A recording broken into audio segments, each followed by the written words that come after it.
La doctora María Rodríguez lleva 15 años trabajando en el hospital más prestigioso de Bogotá.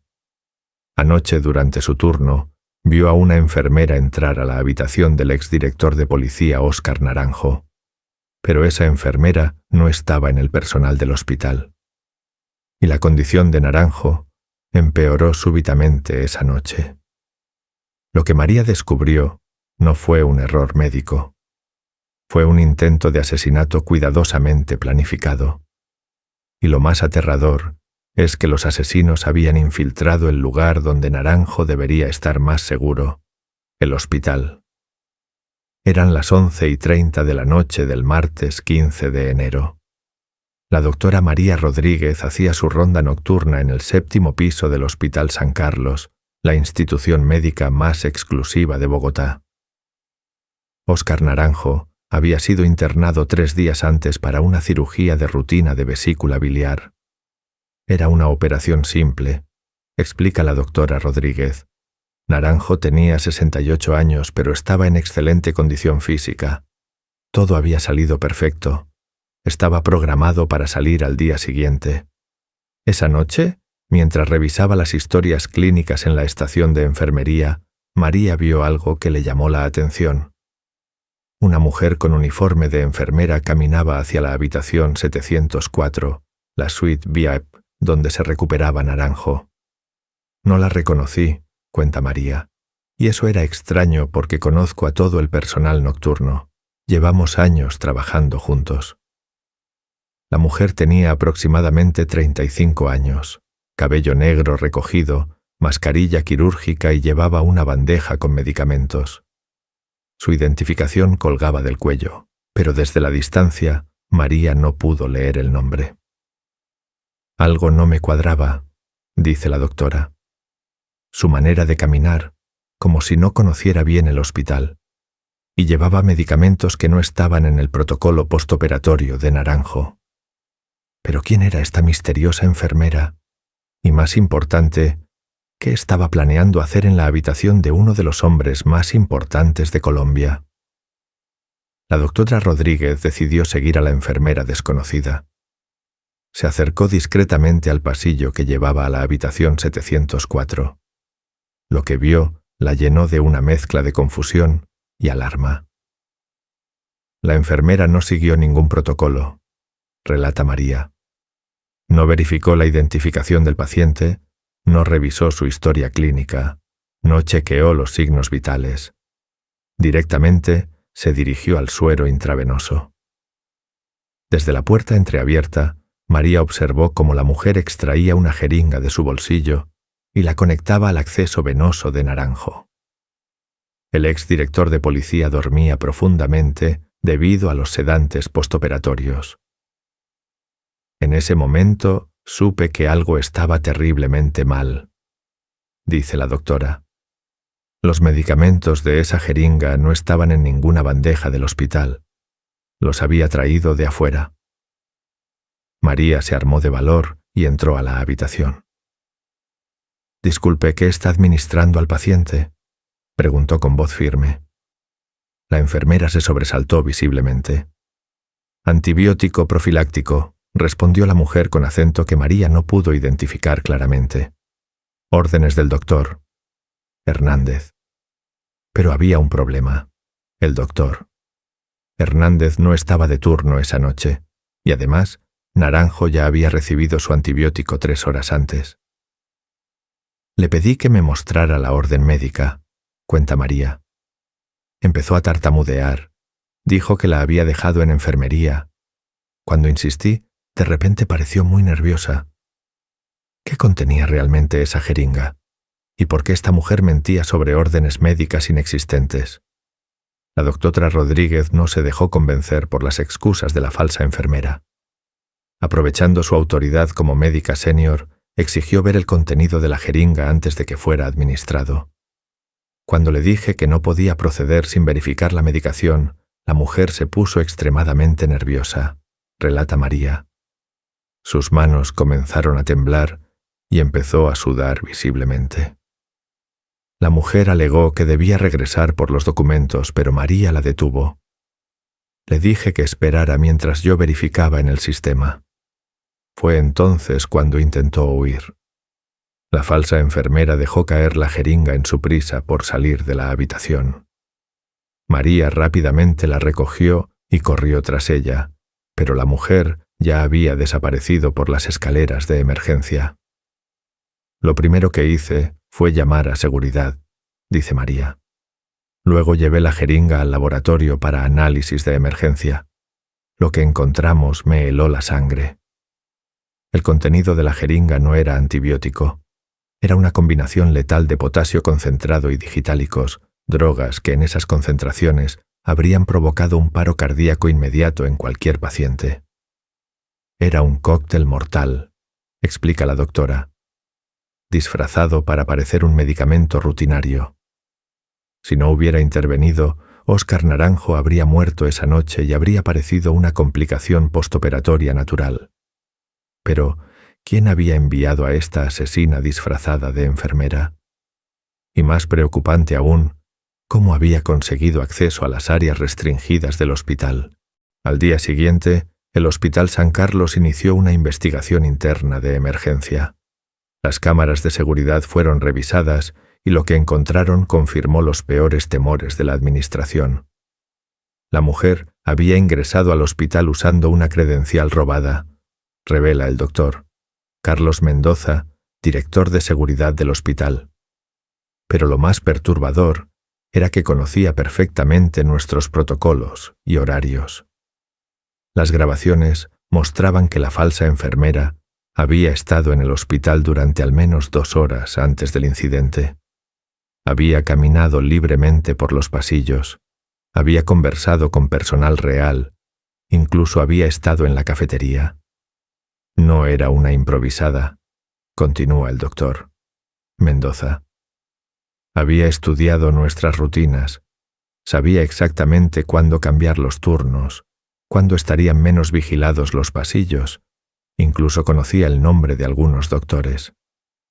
La investigación reveló algo aún más alarmante. La credencial que había usado pertenecía a Carmen Herrera, una enfermera que había sido despedida 6 meses antes por irregularidades administrativas. Carmen había desaparecido, dice con gravedad el doctor Mendoza. Su familia reportó que no la habían visto en 3 semanas.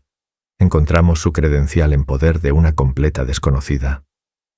Pero la pregunta más inquietante surgió cuando revisaron el sistema informático del hospital. Alguien había estado accediendo a los registros médicos de Naranjo desde una terminal interna durante las últimas 2 semanas. ¿Tenían un cómplice dentro del hospital? ¿Y qué le había pasado a la verdadera Carmen Herrera? La investigación interna del hospital tomó un giro dramático cuando el Departamento de Sistemas descubrió las brechas de seguridad informática. Los registros mostraban accesos no autorizados a información sensible sobre Naranjo. Alguien había estado monitoreando cada detalle de la hospitalización de Naranjo, explica Sandra López, jefa de sistemas del hospital. Horarios de medicación, turnos de enfermería, protocolo de seguridad. Todo había sido consultado desde una terminal interna.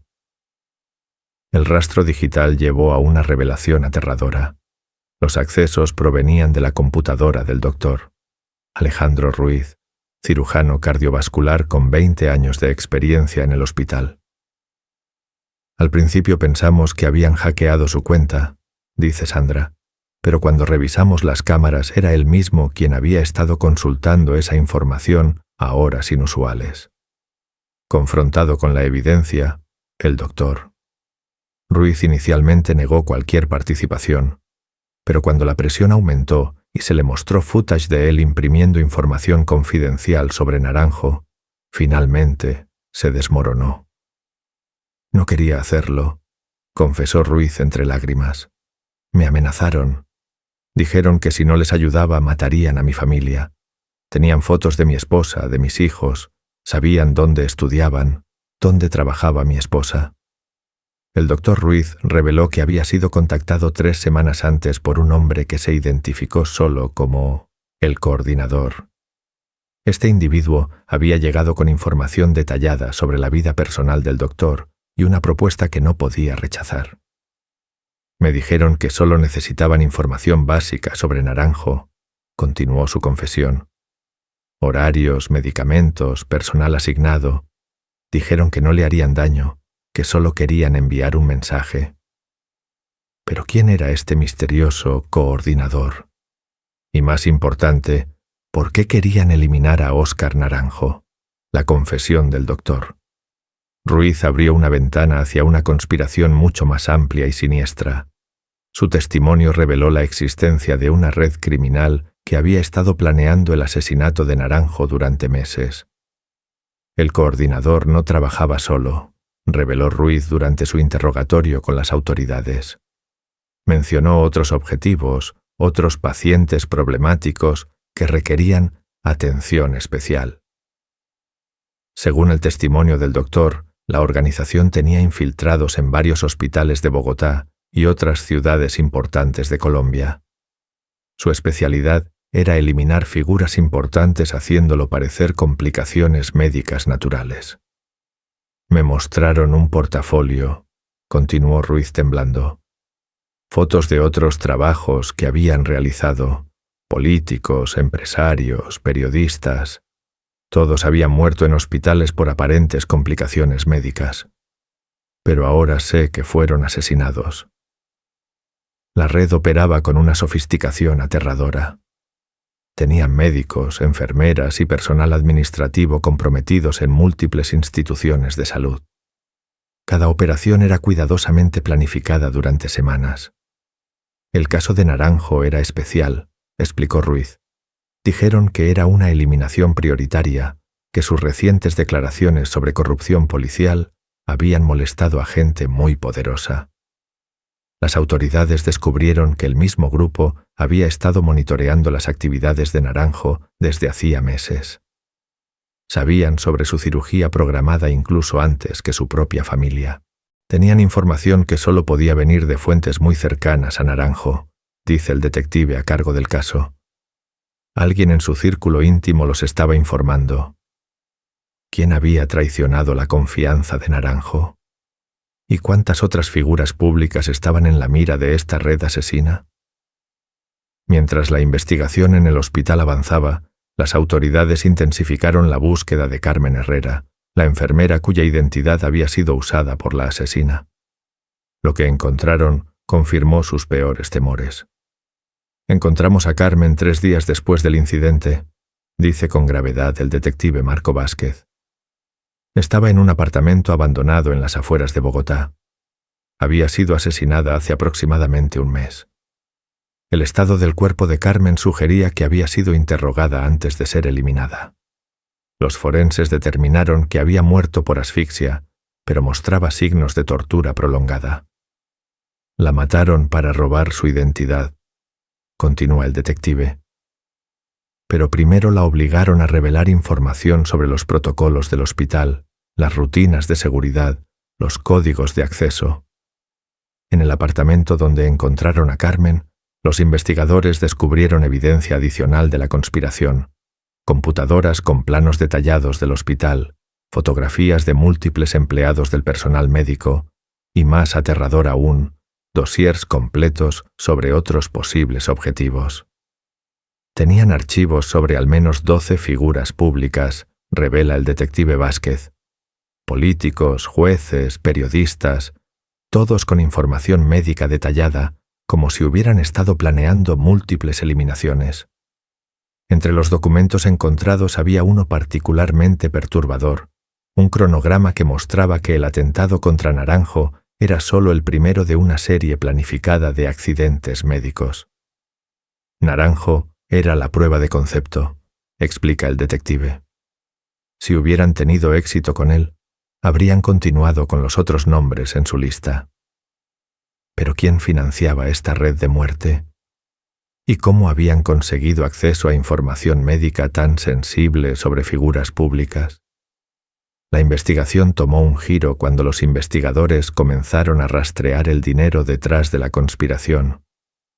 Los registros bancarios y financieros revelaron una red de financiamiento que llegaba hasta las más altas esferas del poder. Encontramos transferencias por millones de pesos, dice la investigadora financiera Ana Morales. Dinero que venía de cuentas offshore, empresas fantasma, fundaciones benéficas falsas. Era una operación multimillonaria. Los fondos habían estado fluyendo durante más de 2 años, financiando no solo las operaciones de asesinato, sino también una extensa red de sobornos a personal médico, administrativo y de seguridad en múltiples hospitales. No era solo el doctor Ruiz, continúa Ana. Habían comprometido a decenas de profesionales de la salud en todo el país, algunos por dinero, otros por amenazas, muchos por una combinación de ambos. La investigación reveló que la red había gastado más de 5.000 millones de pesos en los últimos 2 años. Dinero usado para comprar información, sobornar personal, adquirir equipos sofisticados de vigilancia y, por supuesto, pagar a los asesinos. Los números eran asombrosos, dice Ana. Estábamos viendo una industria del asesinato médico con presupuestos que rivalizaban con empresas multinacionales. Pero lo más perturbador era el origen del dinero. Las investigaciones mostraron conexiones con grupos criminales, carteles de drogas, políticos corruptos y empresarios que se beneficiaban del silenciamiento de voces críticas. Naranjo había estado investigando conexiones entre el narcotráfico y sectores del gobierno, explica el fiscal del caso. Su eliminación no era personal, era para proteger intereses económicos masivos. ¿Quiénes eran los verdaderos jefes detrás de esta conspiración? ¿Y cuántos otros intentos de asesinato habían logrado llevar a cabo exitosamente?